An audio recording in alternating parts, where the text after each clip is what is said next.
whatever reason, sometimes SANHA pulls back certification, and it is so financially devastating to the said company, Muslim owned company, that in certain instances the companies actually had to close shop because they suffered such serious financial damage.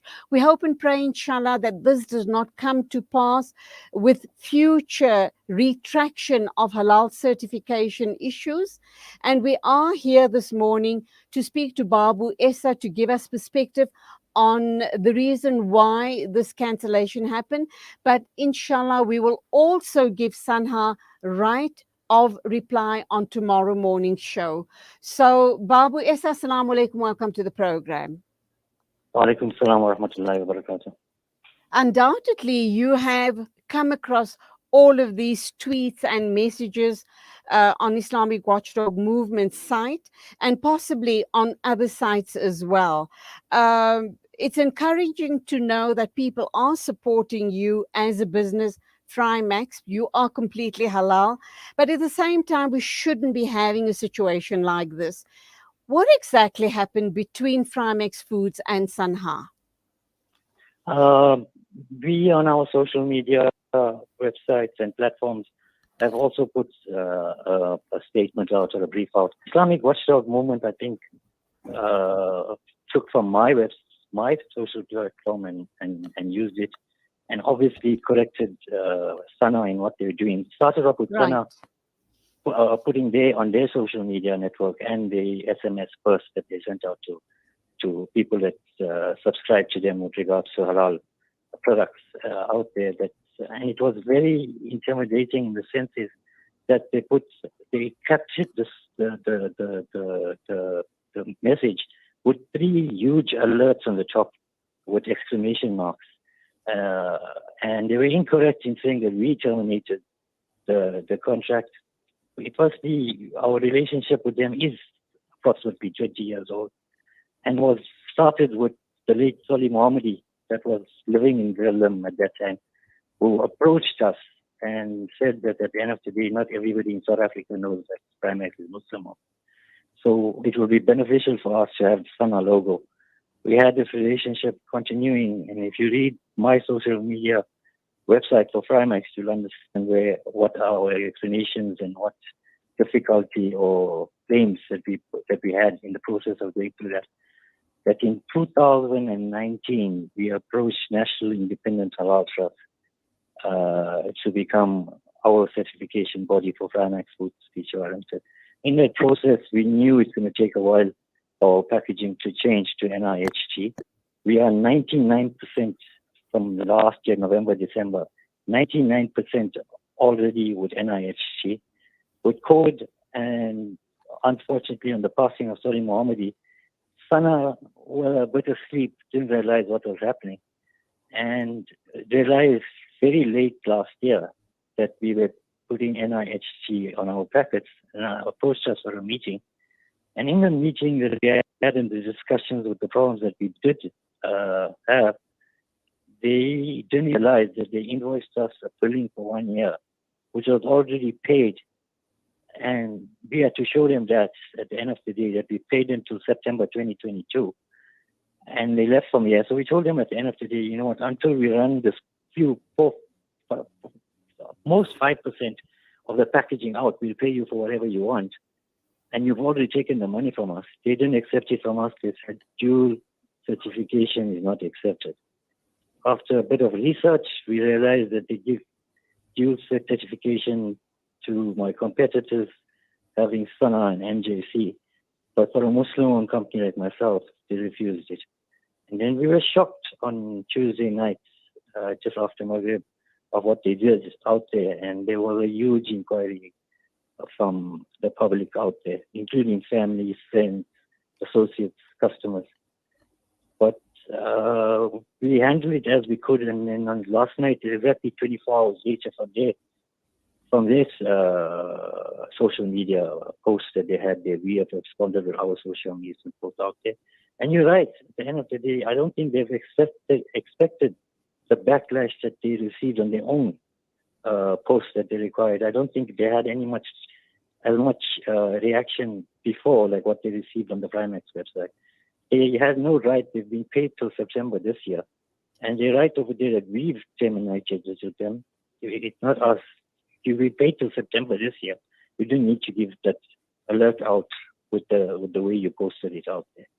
That's what upset us. How have they responded to that, to your objection to their alert? And do you think that this could possibly end up in a legal wrangle of sorts? I mean, nobody really wants to see, nobody wants to see such drastic measures, but it's ugly and it puts a very negative light on us as Muslims. It does. It does. At the end of the day, if you read the comments on the SANHA comment, and if you read even the comments on the Frimax social media comment, you'll be surprised to see the amount of non-Muslim comments that are there. So you're absolutely right. It doesn't portray a very good image for the Muslim community. But at the end of the day, the matter is being in the hands of Frimax's attorneys to probably draft the letter of response or whatever and then take it further from there. So I won't be able to comment further whether we're going to be going that route or not going that route. But definitely the way they portrayed it and the way they posted this alert that they put off. First of all, they had no right to have 3 alerts right on the top there with big exclamation marks. And right, and if you read the small writing there, they say we withdrew, which is also incorrect at the end of the day. They should have been more lenient, more appropriate in notifying the public that they no more going to be accrediting us for halal, and they should have wrote at the end of the day it was another halal body at the end of the day if they were true Muslims. If they didn't want to write, they could have just wrote it another halal body. Yeah, it almost sounds like, and in all fairness, they're not here to defend their position. And inshallah, Inayat Wadi will hopefully engage with them on the show tomorrow morning.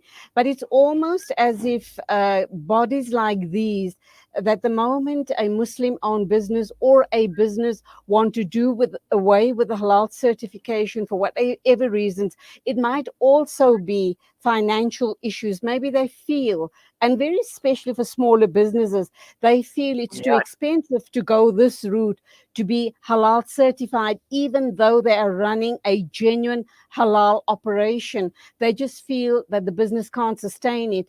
The halal bodies can't hold you to ransom. That in itself is haram and an un-Islamic practice. It is. This is an example of what we wrote if you read my comments. We understand our flavors need to be checked by them to see that there's halal content in it. That's not really a problem. We had discussions with the flavor houses, and most of our flavors houses are international flavor houses based in South Africa. We have 1 or 2 local suppliers, but for the flavors that Frimax are using for years and years at the moment, we're from there. We asked them to accommodate them by having Muslim supervisors in their businesses or whatever. But in negotiations with one particular supplier, we haven't sat with the 2, 3 suppliers that we do have. We asked them why the chicken flavor, fried chicken flavor that we buy from you is so expensive compared to everything else. They claim that besides having a Muslim supervisor, SANHA has imposed to them. We understand they need to have a different blender for halal at the end of the day. We told them they have to have a different blender compared to any other blender that they do have. But they requested that every time they manufacture our product, the chicken flavor, an inspector from SANHA needs to be there. And then there are times where the inspector is late, or the inspector comes, and the whole day they lose production on that line. So that's the reason why they imposed that flavor a very high increase on charge. I mean, at the end of the day, that's unjust as far as what I can see. If you got a Muslim supervisor there at the end of the day, and that should have been good enough to whatever it is to check the hygiene and check the Muslim ingredients and halal ingredients. So just one example. Yes, go ahead. So, that's just one flavor. I mean, at the end of the day, we understand. At the end of the day, they take a membership fee from us every year, which they increased every year higher than CPI. And that's nearly it. We can afford it. Even the one with the suppliers, I'm not saying at the end of the day it's a complete loss. But it is a factor on the cost that we produce at the end of the day. So I'm not sure what they do on smaller manufacturers. I, at the end of the day, would just want to take a stance on myself to say at the end of the day, I'm changing to NIHT at the end of the day, and they don't want to accept it. When we even requested dual citizenship, they didn't want it. I mean, dual certification, they didn't want it. So, Babu, 2 or 3 questions before we wrap up this morning. There are other halal certification bodies that serve the Muslim Ummah in South Africa. And I should imagine from what you're saying to me, what I'm reading between the lines is that they are more competitively priced, and it would suit the business person to go that route, because we're all wanting to cut down on costs. Inflation is going absolutely crazy, and we're all trying to count our pennies. So you choose to do what you believe is right for your business, and you believe you and other business people believe you can't be held to ransom. That being said, the next question, you can respond to both questions. The next thing is, isn't there a way that SANHA and Frimax can sort this issue out amicably without possibly going to social media or even the legal route? You're absolutely right. At the end of the day, there are other halal bodies in South Africa, but it be a country of 9 provinces. I can tell you right now, all 9 provinces, even in the Muslim community, have different opinions on which halal body to accept. And secondly, at the end of the day, even from a manufacturing point of view, I can tell you right now that in our business, we can see a fried chicken will sell in the Western Cape, may not sell in Gauteng, may not sell here. So at the end of the day, just all this depends. And halal certification in certain provinces is required. And SANHA requirements from the Muslim community, they have a lot of people that do require it. But after SANHA, we've decided ourselves is NIHT. At the end of the day, maybe my competitor's story was MJC, whatever it is over there. Now, we never asked to go to social media. We weren't the one that went to social media. We were negotiating in an amicable manner, and where we had the differences. It was SANHA themselves didn't have the facts right and didn't know what they were doing. They were abrupt to do this on Tuesday night at the end of the day for what on Monday night for what they did and did whatever it is. We never respond to any. None of my company staff or family has ever responded on the comments and do whatever it is. I saw up to yesterday, the comments stopped for a while, and then they started selecting and replying which they felt they can reply. I mean, at the end, even the replies that they put on some of the comments don't even make sense. But I will never ever go out myself and put a reply in there. I'd rather do it properly, amicably, and what we can. The only way it can become amicable is to them to apologize for the way they portrayed it out there and retract the document. And at the end of the day, write it carefully, like what I told you at the end of the day. We've decided to change the halal authority. Inshallah, Babu, I do hope and pray that this, you come to an amicable resolution on this matter. Like I said, it doesn't bode well for us as a Muslim community, but be that as it may, inshallah, we will give SANHA the right of reply, possibly in tomorrow or Friday morning show. And perhaps it's just as well that this has come to pass, because this, as a Muslim Ummah, we need to wake up to these issues. We need to be proactive, and we need to ensure that things run accordingly, smoothly, that no party is disadvantaged financially or in any way by another party. No one should be held to ransom. So perhaps, it's just as well, and we can move forward, on the right path, inshallah. Jazakallah for talking to us. It will affect us financially. I don't think so.